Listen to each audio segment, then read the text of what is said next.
world has a strange habit of measuring people by what they wear, what they earn, and how they appear. In such a world, beauty without money is considered useless, kindness without success is called foolish, and love without stability is seen as a mistake. Judgement is a story born from these assumptions.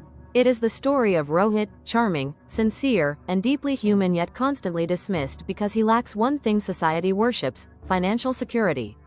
While others judge worth by income and status, Rohit believes in generosity, empathy, and love.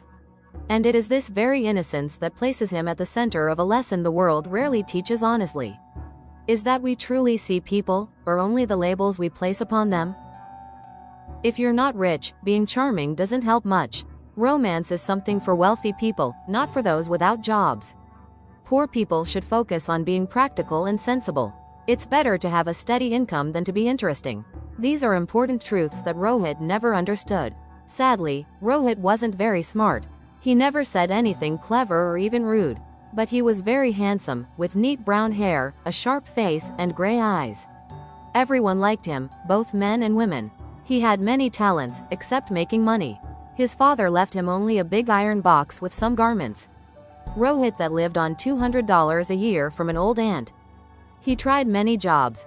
7 months in marketing executive in a pharma company, then joined in a home delivery company as a delivery executive, and later worked in a real estate organization where selling plots and flats. In the end, he became nothing, just a charming young man with no career. To make things harder, he was in love with Julie Gupta, the daughter of a retired postmaster. Julie loved Rohit, and he adored her. They were the most attractive couple in Delhi but had no money. The retired liked Rohit but refused an engagement, saying, "Come back when you have $20,000. Rohit felt sad and went to Julie for comfort. One morning, on his way to Gandhi Park where the Sumans lived, he stopped to visit his good friend Manoj Kumar. Manoj was a singer, which is common these days, but he also sang at parties, which is rare. He was a rough-looking man with a freckled face and a messy red beard. However, when he painted, he was a true master, and people loved his artwork. At first, Manoj liked Rohit mainly because of his good looks. He often said, "A singer should only know people who are beautiful and pleasant to talk to. Stylish men and charming women should rule the world." Later, he appreciated Rohit for his cheerful nature and generous spirit and welcomed him into his studio anytime. When Rohit arrived, Manoj was finishing an emotional song's tune. The waste picker stood under a mango tree. He had a thin old man with a wrinkled face and a very sad expression. The waste picker wore a rough black old jacket, and his heavy shoes were patched. He leaned on a bamboo stick with one hand and held out his worn cement bag for collected segregation of plastics from dustbins. Manoj said, "Rohit, he looks so miserable, but I guess for you singers, his face is his fortune?" "Of course," replied Manoj. "You wouldn't want a waste picker to look happy, would you?" "How much does a model earn for sitting?" asked Rohit as he settled on a couch. "1,000 an hour." "And how much do you get for your song, Manoj?" "Oh, for this one, I'll get 1,000 maybe." "Hours," said Manoj. "Singers, actors, and models always get paid in hours." "Well, I think the model should get a share," laughed Rohit. "He works as hard as you do." "Nonsense," replied Manoj. "Think of the effort of write a script and travel one dustbin to another dustbin all day at the easy. Sometimes script write feels like manual labor. But don't talk, I'm busy. Smoke a cigarette and keep quiet." After a while, a servant told Manoj that the frame maker wanted to see him. "Don't leave, Rohit," Manoj said as he stepped out. The old waste picker sat down on a bench, looking so sad that Rohit felt sorry for him. Rohit checked his pockets. He had some coins. "He needs it more than I do," Rohit thought, "but no bus rides for me for 2 weeks." He walked over and slipped a 1,000 rupees into the waste picker's hand. The old man looked surprised and smiled faintly. "Thank you, sir," he said.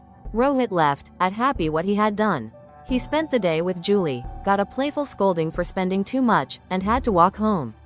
That night, at the hotels, Rohit found Manoj drinking alone. "Finished the script?" asked Rohit. Manoj said already finished and made the tune too. "And, by the way, you've made a fan. The old model is devoted to you." Rohit laughed. "I suppose he'll be waiting for me at home now." "But you're joking, right? Poor old man. I wish I could help him. I have lots of old clothes. Do you think he'd want them?" His rags were falling apart.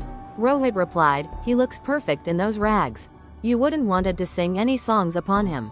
What you call rags, I call romance. Poverty to you is beauty to me. Still, I'll tell him about your offer, Manoj said. Rohit said seriously, you singers are heartless. And singer's brain is his heart, Manoj said. Our job is to show the world as we see it, not to fix it. Manoj said anyway, how's Julie? The old man was curious about her. You told him about Julie? Rohit asked, shocked. Manoj said of course. You told that waste picker of all my private affairs?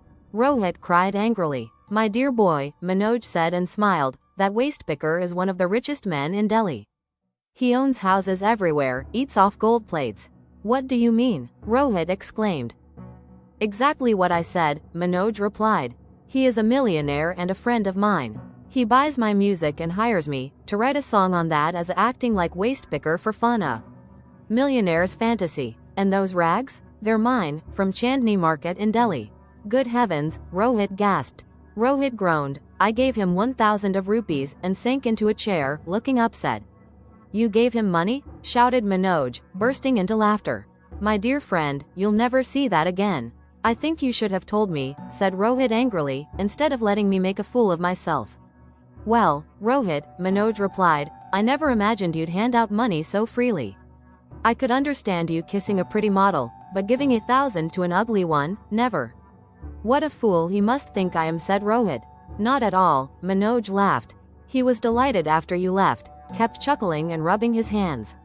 Now I see why he wanted to know all about you. He'll probably invest your sovereign, pay you interest every 6 months, and have a great story to tell at dinner. Rohit groaned, I'm an unlucky fellow. I'd better go to bed, and please, Manoj, don't tell anyone. I'd be too embarrassed to show my face. Nonsense, laughed Manoj. It shows your generous spirit. Stay, have another cigarette, and talk about Julie. But Rohit left, feeling miserable, while Manoj laughed uncontrollably. The next morning, as Rohit was having breakfast, a servant brought him a card. Rohit thought, and asked the visitor to come in.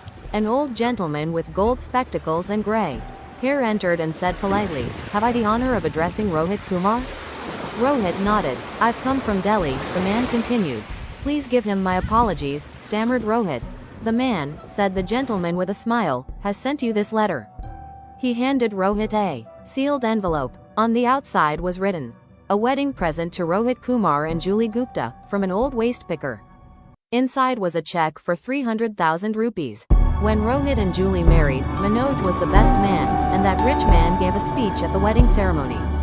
Manoj remarked, millionaire models are rare, but model millionaires are rarer still.